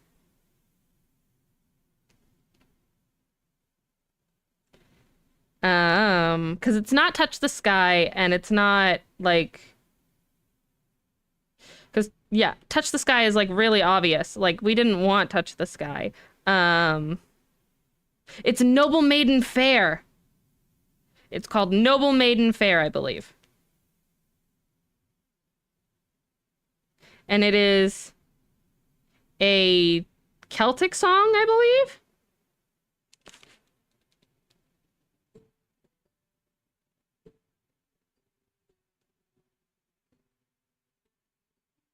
Yeah, it's called Noble Maiden Fair, and it's usually played on the lute, but I put it on the viola mostly, and I think I love how that sounds. And then from Noble Maiden Fair, we transfer back into For the Dancing and the Dreaming, and I love it. I love it so much, and it's so gorgeous. So this is what I'm walking down the aisle to.